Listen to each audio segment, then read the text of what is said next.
Hey folks, this is Gene from Regular Guy Mountain Biking. In this video, we'll be doing an install and close-up look at a few components from Pacific Northwest. We'll be taking a look at their Pine 27.2 dropper seat post, and with that seat post, I'm using their Loam seat post lever. So we'll take a look at the install video first, and then we'll do a little recap at the end, and that'll do it. So stay tuned. All right, folks, once again, Gene from Regular Guy Mountain Biking. Thanks so much for tuning in. We're going to jump right into the install of both these components, the Pacific Northwest Pine 27.2 seat post and the Loam lever. Before I actually go to the install, I do want to make it clear that both these components were sent to me from Pacific Northwest to check out and do a review on. So I want to thank them very much for sending me these components. They're pretty darn sweet, and you're going to see how the install goes right now. The Pine 27.2 dropper post is a solid product. This dropper is designed for external cable routing, and it has the cable connector nicely offset to keep the cable line nice and neat that you can see right here. On the back of the seat post, you'll find right below the Pine logo a nice little ruler so you can help set the depth of the seat post. All in all, a very solid product.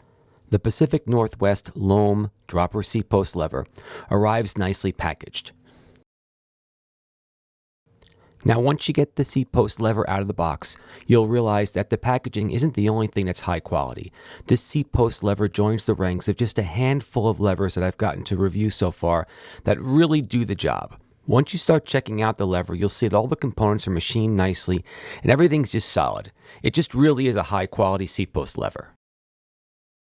After unboxing all the products, the first thing I did for the installation was I added a little bit of grease to the seat post and placed it inside the frame. Not every frame requires grease, but things are a little bit tight and I just didn't feel like having to, beat the seat post into the frame for no good reason. So a little bit of grease took care of that and everything fit in nicely. Installing the Loam lever was a piece of cake. It comes in two parts. There's a clamp that goes around the handlebars, and then there's the actual lever itself. The clamp simply just goes around your handlebars, and then there's a bolt that comes with the kit that connects the actual lever to the clamp. The lever has two different holes to bolt to the clamp. That allows you to move the lever a little further out or in, depending on how you want to set this up for your feel.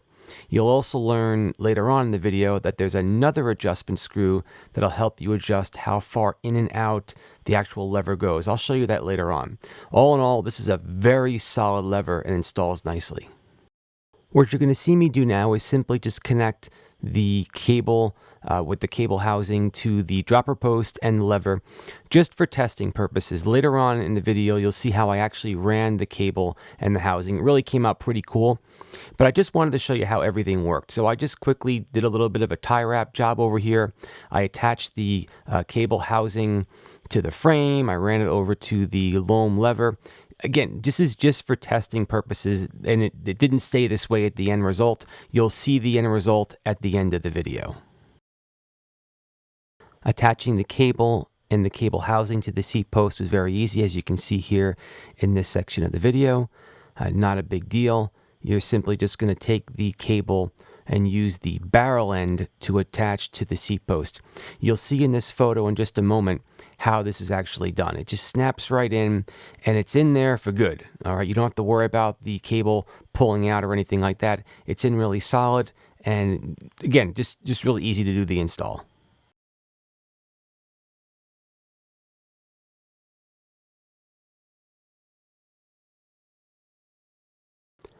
And now with the cable attached to the seat post and run through the cable housing, I adjusted the barrel screw on the lever, and then I ran the cable through the lever and then attached it to the lever with a small little locking bolt.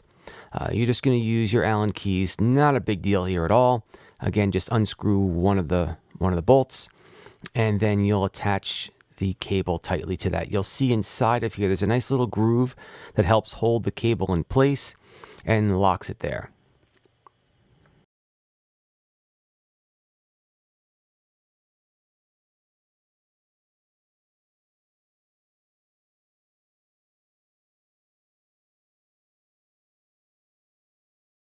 After the cable is nice and snug, I just did a couple quick tests, just pushed down the lever a couple times just to make sure everything was working nice and smoothly.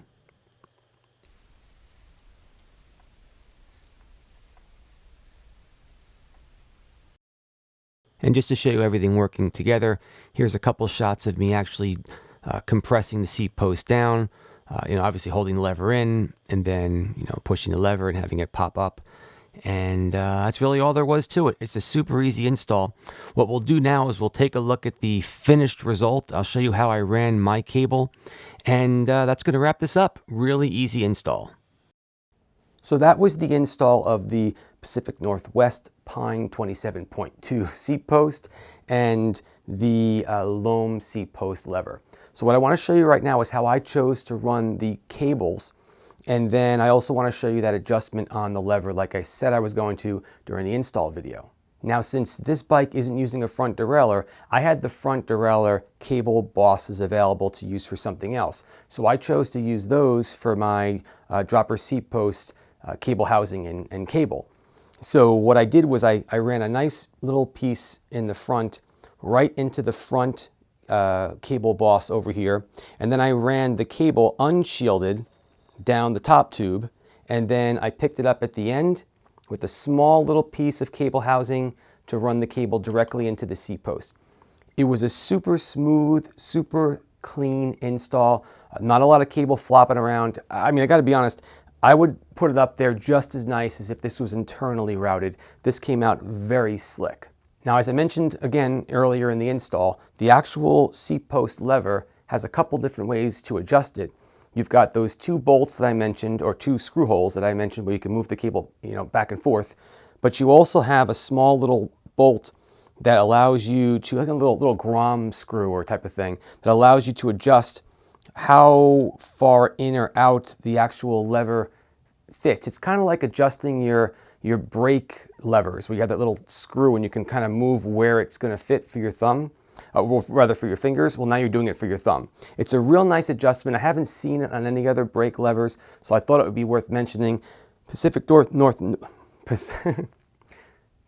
Northwest did a really good job designing this seat post lever, making it high-end and very adjustable. So that's going to pretty much do it for this video. Hopefully you enjoyed watching how the seat post and the lever was installed.